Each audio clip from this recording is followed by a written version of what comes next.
حقیقت یہ ہے کہ یہاں پہ یہ بات جانی جائے کہ اللہ تعالیٰ نے زمین پر انسان کو کیوں یہ زندگی عنایت کی ہے.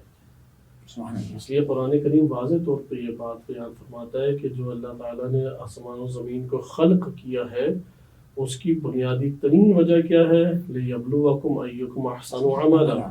سورہ ہود میں ارشاد باری تعالیٰ ہوتا ہے کہ هُوَ الَّذِي خَلَقَ السَّمَاوَاتِ وَالْأَرْضِ فِي سِتَّةِ أَيَّامٍ. 6 دنوں میں آسمان و زمین کو خلق فرمایا.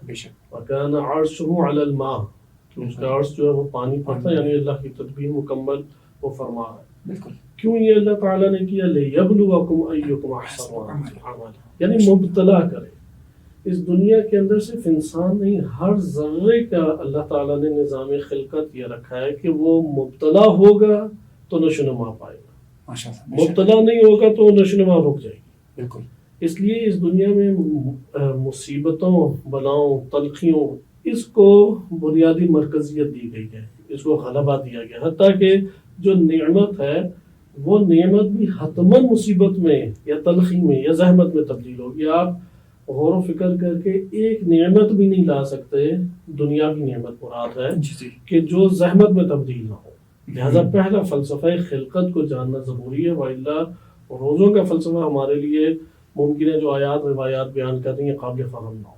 لہذا پہلا اس میں کیا ہے کہ اس دنیا کو اللہ نے مقام ابتلاء اور آزمائش بنایا ہے، مقام آرام نہیں ہے، مقام سکون نہیں ہے، مقام راحت نہیں ہے. روایات میں کلام ائمہ اہل بیت علیہ السلام وارد ہوا ہے کہ جو شخص یہ سمجھتا ہے کہ دنیا مقام راحت اور سکون بن جائے تو وہ نادان ہے، اس نے صحیح نہیں سمجھا، یعنی نادانی کی وجہ سے وہ یہ بات کہہ رہا ہے، کیونکہ خدا نے یہ بنائی نہیں، یعنی جنت نہیں بننی ہے.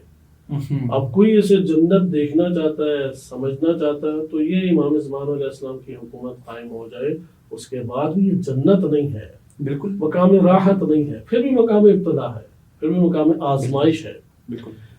اس کی وجہ کیا ہے؟ کیوں مقام آزمائش؟ کیونکہ خدا نے ادھر نشوونما کے لیے رکھا ہے، اور نشوونما کے لیے ایک معین مدت اجل مسمى چاہیے ہوتی ہے. جی بالکل. اس لیے ہر ایک کو اللہ تعالیٰ نے کیا ہے کہ وَيُؤَخِّرْكُمْ إِلَىٰ أَجَلٍ مُّسَمًّى، کہ تمہیں وہ مؤخر کرے گا ایک مدت تک، اس کے بعد ختم زندگی. اور ہر چیز صرف اجل مسمى انسان کے لیے نہیں ہے، چاند سورج ستاروں کے لیے بھی ہے، کیونکہ مقصد کیا؟ نشوونما.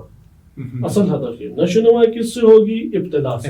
بالکل. اور نشوونما کے لیے ہمیشہ مدت معین ہوتی ہے. جب یہ فلسفہ ہم جان گئے، اب آپ دیکھیں ایک بیج وہ اپنے اندر جو لیے ہوئے ہے وہ کب ظاہر کرے گا، وہ کھٹا پھل ہو، میٹھا پھل ہو یا بدون پھل ہو، وہ سارے کے سارے آثار تب بھی ظاہر ہوں گے کہ زمین کی تاریکی میں ایک کٹھن مرحلہ وہ گزار گیا. لہٰذا اسی طریقے سے اگر انسان کی زندگی میں کٹھن مراحل نہیں آتے، حتیٰ کہ اس کا بدن بھی وہ نشوونما نہیں پا سکتا. مثلا ابھی آپ جس ہم حالت میں ابھی موجود ہیں، ہم فقط کھائیں پیٹ بھر کے بہترین غذا، سوئیں پیٹ بھر کے، جتنا سونے کے ہمارے اندر اسٹیمنا موجود ہے اور لذت موجود ہے، اور آپ 1 سال یہی کریں تو آپ دیکھیں گے کتنے امراض کا مجموعہ بن جائیں گے.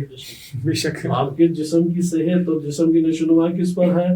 جیسے مختلف لوگ اس حوالے سے صحت کو حصول کے لیے کہ لذت بھی حاصل کریں، لیکن اس لذت کو دوبارہ تکرارن حاصل کرنے کے لیے جسم کو مشقت میں ڈالتے ہیں. روایات میں وارد ہوا ہے کہ سب سے بہترین جو غذا اور کھانا پینا ہے وہ یہ ہے کہ عبادت کی انجام دہی کے لیے کھائے اور عبادت کے ذریعے ہضم کرے. لیکن دنیا دار کیا کرتا ہے؟ جیسے عموماً آپ دیکھتے ہیں شوبز کے افراد ہیں، کھلاڑی ہیں، وہ کھاتے پیتے خوب ہیں یا کئی دن ڈائٹنگ کرتے ہیں. جی بالکل. یعنی تکلیف اٹھاتے ہیں، وائلہ جسم ان کا نہیں اس میں صحت میں رہے گا، اور ایکسرسائز کر کے نا اس کو حاصل کرنے کی دوبارہ کوشش کرتے ہیں. یعنی برقرار صحت کا برقرار ہونا اور انسان کی نشوونما کا دار مدار وہ اسی زحمت پر ہے. کوئی ایکسرسائز کرے، کوئی عبادت کرے، کوئی اور کام کرے، تلخی اٹھانی ہے. روح کا بھی تو یہی نظام ہے، جسم کا اور ہر چیز کا نظام ہے، تو روح کا نظام جدا نہیں ہوگا. اس لیے روایات کو اگر آپ نچوڑ نکالیں، آپ ساری روایات ہر 2 طرف کی رکھیں، کیونکہ احادیث اہل بیت علیہ السلام وہ فرد کے مطابق کلام ہوا کرتا تھا. راویوں نے تو ہم تک پہنچائی، لیکن اس راوی نے کون سی بات پہنچائی کہ جس نے امام سے بات کی یا امام کے سامنے مخاطب موجود تھا، امام نے اس کی سطح ذہنی کے مطابق اور اس کے نفس کے مطابق اس کو ایک ہدایت کا پیغام پہنچایا. اس لیے بہت سارے عوام الناس کے مرحلے کے لوگ آتے تھے تو ان احادیث میں عوامی سطح کے معارف ہیں. بعض اس کی نسبت دانشور طبقہ آتا تھا، وہ اس سے بالا سطح کے معارف ہیں، اور بعض تھے کہ جو والذین جاہدوا فینا لنہدینہم سبلنا، یعنی جہاد کے لیے نکلیں گے، سخت جدوجہد، جتنی توان ہے اتنی اللہ کی راہ میں خرچ کرنا چاہتے ہیں، ان کے لیے اس سطح کے معارف. جی بالکل. اب جب ہم تک پہنچے تو خلط ہو کے پہنچے، محدثین نے اسے جم کر کے بیان کیا. لہذا روزوں میں بھی اسی طریقے سے کہ اول یہ کہ کوئی بھی مرحلہ ہو، روح کی جو نشو نما ہے اور روح کی جو صحت ہے، ہر دو موقوف ہے وہ بھوک کے اوپر.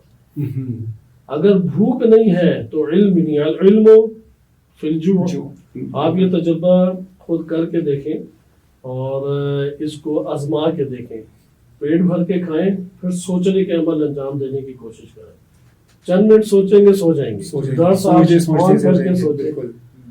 درس سن رہے ہوں گے فوراً نیند آ جائے گی. بالکل. کیونکہ اللہ تعالیٰ نے بھوک میں علم رکھے. ہاں اتنی شدت کی بھی بھوک نہ ہو کہ مانے بن جائے، یہ بھی نہیں ہے، اور روزے میں بھی یہ حکمت ہے. لیکن اس سے آگے بھی روزہ یعنی آغاز بھوک سے ہے. یعنی ماہ مبارک رمضان انسان کی روحانی نشوونما اور تربیت کا حقیقت میں باعث ہے. اصل ہدف روح کی نشوونما ہے، نہ کہ جسم کی. کیونکہ جسم کی نشوونما کے لیے تو اس کے پاس فرصت ہے. اگرچہ آج کل طبیبوں نے اور ڈاکٹروں نے بہت سارے فوائد ہمیں نکال کے دے دیے، اور انسان جیسا کہ نہج البلاغہ میں امام فرماتے ہیں کہ مجھے تعجب ہوتا ہے کہ طبیبوں کے کہنے کے اوپر وہ تلخ دوائیں کھانے پہ راضی ہو جاتا ہے اور کئی دن بھوکا رہنے پہ راضی ہو جاتا ہے، لیکن اللہ کی خاطر وہ تلخیاں اٹھانے پہ اور بھوکا رہنے پہ راضی نہیں ہوتا. تو یہی ہے کہ حقیقت میں روح کی نشوونما کا ہے. اس لیے یہ ماہ مبارک روح کی نشوونما کا مہینہ ہے، انسانیت کے کمال کا مہینہ ہے. مثلا اگر سیب ہے، اس کا بیج اس دنیا میں آیا تو سیب کا درخت بننے کے لیے آیا. بالکل. اگر گندم کا دانہ ہے تو گندم کا دانہ اور پودا نکلنے کے لیے. انسان اللہ نے ہمیں بنا کے بھیجا تو انسان بننا ہے ہم نے. اگر ہم کھائیں پیئیں تو یہ حیوانی جنبہ ہے.